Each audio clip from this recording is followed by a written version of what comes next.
Au cours du XVIIIe siècle, un nouveau courant de pensée inspiré par la Renaissance voit le jour. Il s'agit de la philosophie des Lumières. Des penseurs tels que Diderot, Voltaire ou encore Jean-Jacques Rousseau s'engagent contre les inégalités et l'oppression arbitraire. Ils divulguent un idéal d'égalité des hommes ainsi que de justice. Ils inspireront ainsi des hommes qui, voulant rendre le monde plus juste, vont parfois aller jusqu'à renverser des gouvernements comme le firent les Français lors de la célèbre Révolution française.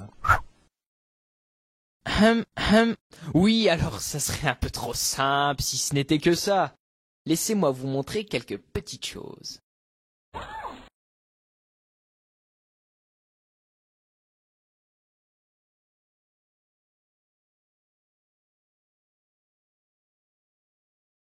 Mais monsieur, c'est tout ce que nous avons. Nous aimerions pouvoir payer tous nos impôts, mais si vous nous prenez encore plus de grains, nous n'aurons pas de quoi manger cet hiver. Faustin! Ben quoi? S'il y a eu la Révolution, ce n'est pas juste une question de philosophie, mais aussi de pauvreté. Les petites gens qui ont fait la Révolution n'en avaient rien à faire de l'égalité des hommes. Ils voulaient avant tout avoir de quoi nourrir leurs enfants. D'ailleurs, ceux qui mangeaient à leur faim avaient aussi leur raison de vouloir changer les choses.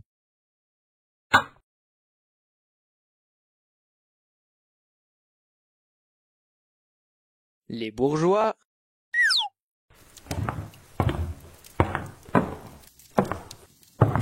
Bon sang, le croyez-vous? Le roi a refusé notre anoblissement. Remarquez, je ne suis pas surpris. Il les refuse à tout le monde ces derniers temps. Mais c'est ridicule. Nous avons tout pour être nobles. La richesse, l'éducation. À quoi cela sert-il de travailler si dur si nous devons rester des membres du tiers-état? Nous ne sommes pas de vulgaires paysans. Et même les nobles. Que faisons-nous à part jouer aux cartes? Je m'ennuie terriblement. Oui, à quoi bon être noble? Nous n'exerçons même plus le pouvoir. Toutes les décisions sont prises par le roi. Il faut que ça change. Gna.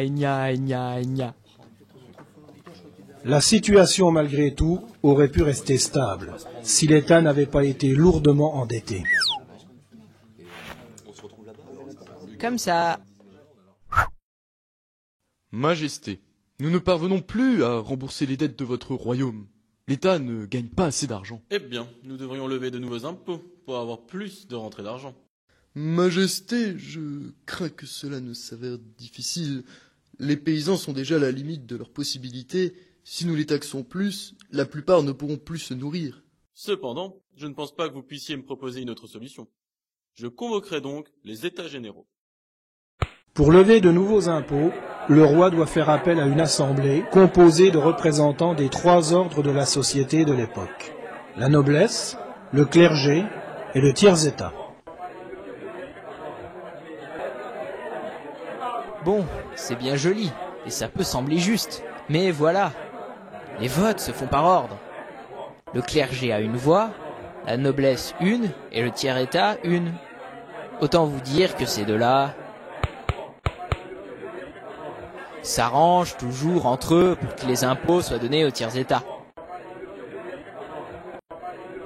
Le clergé et la noblesse vont encore voter pour donner les impôts au tiers-état. Rien ne changera. Mais si, nous sommes enfin réunis en assemblée. Nous allons pouvoir faire passer des lois et des réformes, et demander au roi une société plus juste. Mes chers confrères, le roi a fait savoir qu'il n'admettra pas que les États généraux débattent sur autre chose que sur un nouvel impôt. À l'issue des séances, la seule et unique loi qui entrera en vigueur sera la levée d'un nouvel impôt. Nous n'allons donc rien faire d'autre que de persécuter encore un peu plus les paysans. Nous refusons ça. Et ainsi, le lendemain... Face au refus d'obtempérer des députés du tiers-état, le roi fait interdire l'accès à leurs salles de réunion pour tenter de les intimider. Là, et qu'ils n'y reviennent plus. Saperlipopette. Ils nous ferment la salle. Trouvons-en une autre. Au jeu de paume.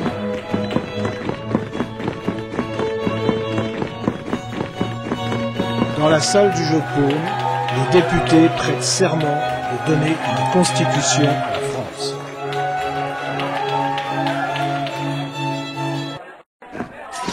Face à l'insoumission des députés du tiers-État, le roi préfère rester prudent et jouer double jeu.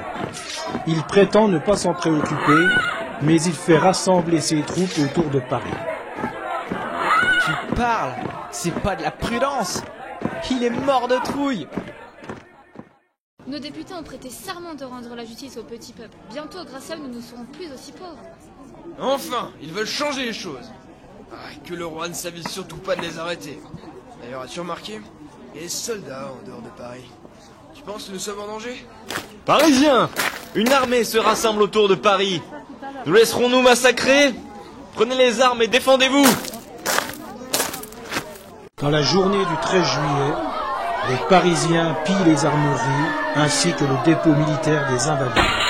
Au soir, Paris est en armes. Attention devant!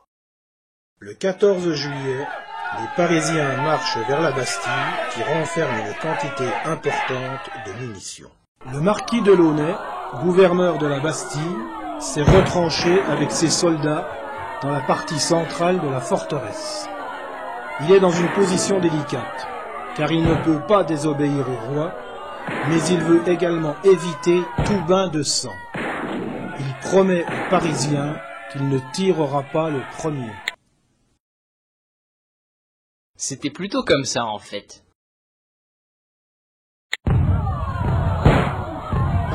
Tirez! Oh, non! Rendez-vous! Au soir, la Bastille est tombée. Les Parisiens ont réussi à enfoncer les portes et à déloger tous les gardes. Le gouverneur sera lui-même tué, bien qu'il se soit rendu. Ainsi s'achève un des temps forts de la Révolution. Pas si vite, tu oublies des choses. Quoi? Qu'est-ce qu'il y a? Tout le reste de la France. Oui, à partir du 14 juillet, la rumeur de la Révolution se répand dans les campagnes. Et pas que ça, la rumeur de la contre-révolution aussi. Avez-vous entendu? Le roi a envoyé des mercenaires pour faire cesser la révolution. Ils vont venir nous assassiner dans notre sommeil. Je ne laisserai pas ça arriver. Allons nous charger de ces mercenaires avant qu'ils nous tuent tous. Des mercenaires, oui. Sauf qu'en fait, non.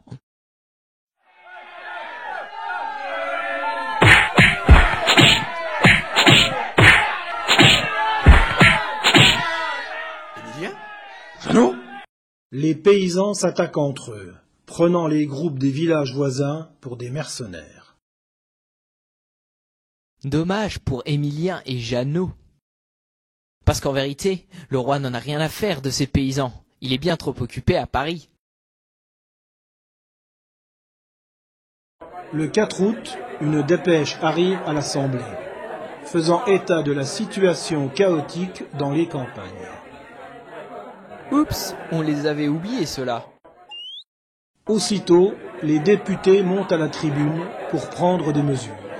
C'est à cette occasion que naît la Déclaration des droits de l'homme et du citoyen. Et ainsi, je déclare égaux en droit tous les hommes et citoyens.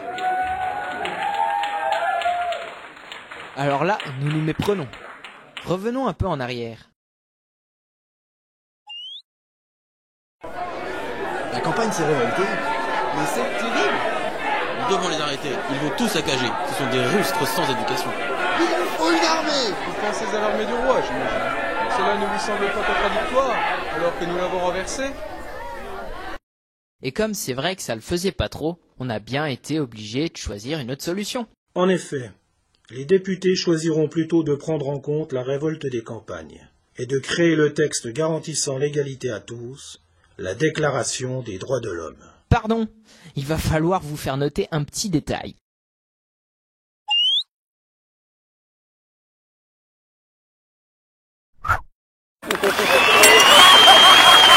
Moi, vicomte de la tronche orbier de la mare au canard, je renonce à mes privilèges, à tous mes privilèges. Moi,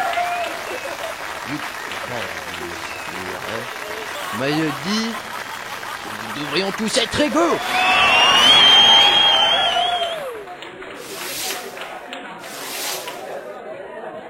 Et comme bien des décisions prises sous l'effet de l'alcool, il y a des regrets. En effet, il faudra attendre le 11 août, soit 6 jours, pour que la Constitution soit couchée sur le papier. Après négociation et avec quelques petites modifications.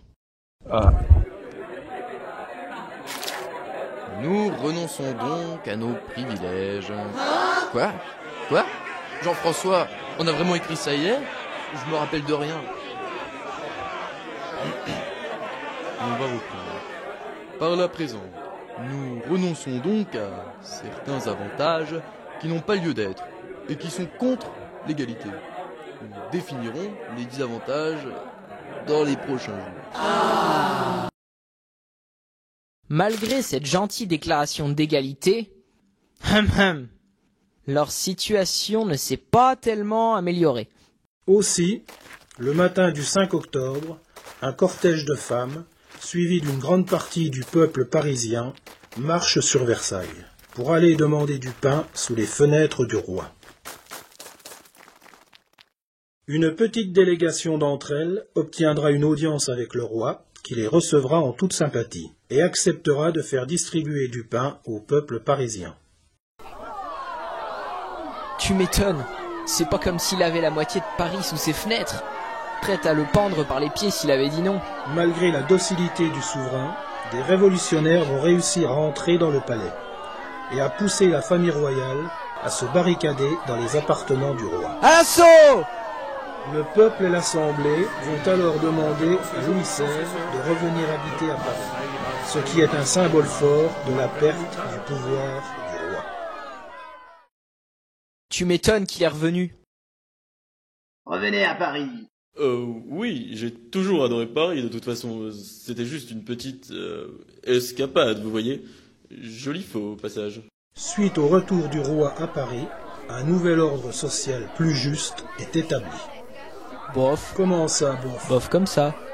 Je vous assure que vous ne regretterez pas votre achat. Ce domaine appartient au duc de la Fleur d'Oranger de la Madeleine. Je l'ai racheté quand il a perdu ses biens.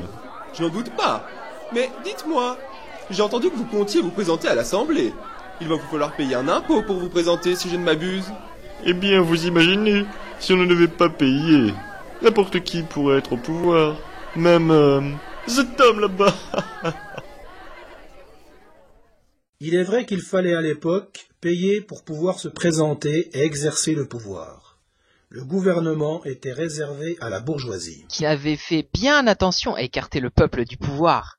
Donc les choses n'avaient pas tellement changé, malgré le nouvel ordre établi.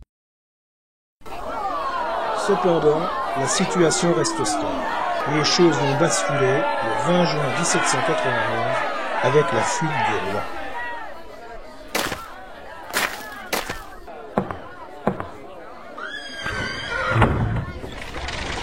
Ce carrosse qui transporte la famille royale fuit vers Metz, où il doit retrouver les nobles qui ont aidé à préparer sa fuite. Je me tire! Y en a marre d'être un roi sans pouvoir!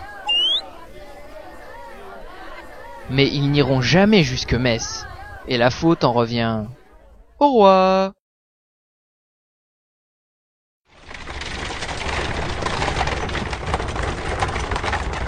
Stop, que l'on s'arrête.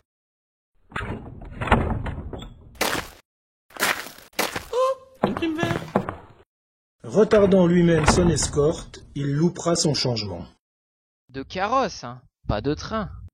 À Varennes, il est reconnu et arrêté. Pour haute trahison envers l'État, le roi est déclaré coupable et condamné à la guillotine.